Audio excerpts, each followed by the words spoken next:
Et imagine un monde où, au lieu d'eau, les océans sont faits de méthane. Oui, tu as bien entendu. Au lieu de nager dans de l'eau, tu pataugerais dans du méthane. C'est un peu la version de mère nature d'une boisson pétillante. De tels océans existent à vrai dire sur l'une des lunes de Saturne. Il s'agit de Titan. En fait, le méthane et l'éthane sur Titan jouent un rôle similaire à celui de l'eau sur Terre. Ils circulent dans l'atmosphère et forment des nuages qui finissent par se déverser à la surface. Ils ont été découverts par la sonde spatiale Cassini-Huygens. Et apparemment, toutes les réserves de pétrole de notre planète pourraient tenir dans une seule des flaques de Titan. Même les dunes de sable désertique de Titan recèlent plus de matière carbonique que toutes les réserves de charbon de la Terre. Qui aurait cru que Titan était l'endroit parfait où aller si tu as besoin de carburant pour ta voiture? Maintenant, bien entendu, il y a certaines choses qui distinguent ces lacs de méthane de nos lacs d'eau. Tout d'abord, la température sur Titan est d'environ moins 180 degrés Celsius. C'est comme si tu te trempais dans une immense baignoire d'azote liquide. Ce n'est pas vraiment l'idéal pour une journée à la plage, n'est-ce pas? Le méthane est également moins dense que l'eau. Donc si tu allais nager dans un tel océan, tu y flotterais comme un ballon. Le bon côté des choses, c'est que tu aurais beaucoup moins de mal à faire la planche. Ensuite, si nos vagues aquatiques peuvent être assez majestueuses, il est malheureusement impossible de surfer sur celles de Titan. Cassini n'y a pas détecté de grandes vagues. Peut-être est-ce dû au faible vent saisonnier ou au fait que certains de ces lacs sont beaucoup plus petits que nos lacs terrestres, mais nous n'en sommes pas sûrs. Je sais aussi ce que tu penses. Si les océans sont faits de méthane, pourrait-on y mettre le feu? Techniquement, oui. Le méthane est un gaz très inflammable, donc si tu craquais une allumette dans un océan de méthane, tu obtiendrais une flamme assez impressionnante, mais non moins dangereuse. Compte tenu de toutes ces différences, la question se pose de savoir à quoi ressemblerait une planète dotée de tels océans. Eh bien, nous pouvons faire quelques suppositions en observant Titan. Tout d'abord, son atmosphère, composée principalement de méthane, serait incroyablement épaisse. Celle de Titan s'étend jusqu'à 600 km dans l'espace. Et la pression atmosphérique y est 60% plus élevée que sur Terre. Alors si tu as toujours voulu éprouver la sensation de nager dans les profondeurs de l'océan, c'est l'occasion ou jamais. De plus, le méthane est un puissant gaz à effet de serre, qui retient très bien la chaleur du Soleil. C'est pourquoi cette planète se réchaufferait plus vite qu'un sauna. Tu te demandes peut-être alors pourquoi il fait si froid sur Titan. C'est parce que cette lune est très éloignée du Soleil et que sa lumière ne l'atteint pas très bien. Mais si nous plaçons notre planète quelque part au milieu du système solaire, alors la température pourrait même être assez confortable. En fait, des océans de méthane sur une planète pourraient vraiment pimenter le climat. Elle serait alors un terrain propice à la formation de nuages de méthane. Tout comme sur Titan, il pourrait se former une brume orangée, comparable au smog qui envelopperait cette planète de mystère.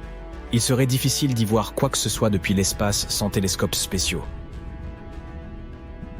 Et n'oublions pas les tempêtes de méthane qui balayeraient aussi occasionnellement la surface. Tu ferais donc bien d'emmener ton parapluie. Mais au moins, ces composés lourds et riches en carbone donneraient naissance à de superbes dunes. Et enfin, la différence la plus importante.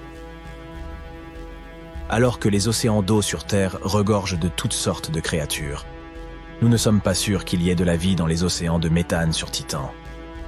Si c'est le cas, ces créatures devraient être très résistantes pour survivre à des conditions aussi extrêmes. Donc, si la vie existe sur une telle planète, elle serait très différente de ceux que nous avons l'habitude de voir sur Terre. Par exemple, les microbes pourraient peut-être s'en sortir. Ces minuscules organismes résistants peuvent survivre dans une grande variété d'environnements, y compris les plus extrêmes. Il est donc possible que la vie microbienne existe dans ces océans de méthane. Et qu'en serait-il de nous et des animaux? Eh bien, le scientifique Robert Zubrin pense que Titan pourrait être l'endroit idéal à coloniser par l'homme au sein de notre système solaire. Selon lui, cette petite lune possède tout ce dont nous avons besoin pour survivre et prospérer. Et si c'est le cas pour cette lune, alors ce pourrait aussi l'être avec une planète entière. Pour commencer, nous aurions besoin d'oxygène pour respirer. Nous pourrions utiliser l'azote et le méthane présents dans l'atmosphère pour créer de l'air respirable et du carburant pour nos fusées. Nous pourrions également utiliser ces éléments pour fabriquer des engrais et faire pousser des plantes. Ensuite, il nous faut de l'eau. Comme ces océans sont faits de méthane, nous ne pouvons pas vraiment y boire. Nous devrions donc trouver ou créer des sources d'eau. Les scientifiques pensent qu'il y en a peut-être sous la surface de Titan, avec un peu d'ammoniac. Nous pourrions l'utiliser pour boire ou créer encore plus d'oxygène. Ainsi, avec toutes ces ressources, nous serions capables de créer une colonie autonome, même dans un endroit où se trouvent des océans inflammables. Un jeu d'enfant, bien qu'il y ait toujours des alternatives.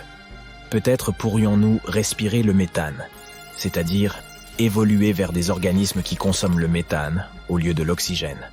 Ainsi, nous pourrions développer de gros poumons car il nous faudrait inhaler un volume d'air beaucoup plus important, le méthane étant moins dense que l'oxygène. Mais il s'agit là de pure science-fiction. Les océans de méthane ne sont pas les seuls océans singuliers dans l'espace. Il s'avère que les mers sur les planètes de diamants peuvent être encore plus étranges. Prends l'exemple de WASP-12b. Cette exoplanète, située à environ 1200 années-lumière, pourrait avoir des océans de goudron. Oui, du goudron. La planète a plus de carbone que d'oxygène, ce qui signifie que sa croûte est probablement composée de choses comme le diamant et le graphite au lieu des minéraux habituels à base de silice tels que le granit. Imagine que tu débarques sur cette planète et que la première chose que tu remarques, c'est que les plages sont couvertes de glu noir. C'est comme si tu te trouvais en plein cauchemar, pris au piège de sable mouvant fait de boue collante. Oublie donc les plages de sable et l'eau cristalline auxquelles tu es habitué.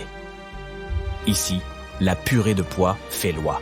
Tes maillots de bain seront remplacés par des combinaisons de protection et tu auras besoin d'une solide paire de bottes pour marcher sur cette surface gluante. Mais en réalité, WASP-12b n'est pas le meilleur endroit où étudier la géologique, quelle qu'elle soit. Il y fait tout simplement trop chaud pour que quoi que ce soit puisse survivre, et encore moins prospérer. Mais il pourrait y avoir des exoplanètes similaires plus petites, où nous pourrions éventuellement vivre. Tu te dis peut-être, des océans de goudron, c'est n'importe quoi. Mais savais-tu qu'il existe un lac d'asphalte naturel de 75 mètres de profondeur ici, sur Terre? Il s'agit de Pitch Lake, situé à Trinité et Tobago. Il se forme lorsque le pétrole est poussé à la surface et que les composants les plus légers s'évaporent, laissant derrière eux le bitume, plus épais et plus lourd. Et devine quoi? Ce lac abrite un écosystème florissant de microbes. Alors si tu veux vivre sur une telle planète, au moins tu ne seras pas seul. Tu auras la compagnie des bactéries, des champignons qui adorent se régaler du carbone présent dans l'asphalte, et des archées qui vivent du méthane. Et enfin, il y a des océans de roches en fusion. Imagine un monde où le sol est fait de lave n'est pas seulement un jeu, mais une réalité. Bienvenue sur 55 Cancri, une planète si chaude que tout l'hémisphère qui fait face à son étoile est recouvert de magma. On dirait une scène tirée d'une pochette d'album de heavy metal. Mais ne t'inquiète pas, l'autre côté de la planète est légèrement plus frais, donc tu peux au moins t'éloigner de la lave pour reprendre ton souffle. Si tu te sens d'humeur aventureuse, tu peux toujours faire un saut sur Korot 7b, une autre super terre où l'océan de lave est tout aussi brûlant. Mais cette fois-ci, le côté nuit n'offre pas beaucoup de répit non plus. Il s'y produit des éruptions volcaniques constantes, comme une sorte de feu d'artifice. Les scientifiques sont bien en mal d'expliquer comment ces planètes sont si chaudes et pourquoi elles ne se sont pas encore refroidies. Peut-être qu'elles sont tout simplement très douées pour conserver la chaleur. Ou peut-être qu'elles ont juste un tempérament volcanique. Quoi qu'il en soit, il est sans doute préférable de s'en tenir à faire semblant que le sol est en lave sur la terre ferme et de laisser les vraies planètes de lave à quelqu'un d'autre. Cette variété d'océans nous montre que l'univers est toujours plein de surprises. Il ne cesse de nous étonner par sa créativité. Bien que ces océans ne se prêtent pas encore à l'exploration humaine, ils défient notre entendement de ceux qui pourraient bien exister au-delà de notre monde. Alors, continuons à explorer.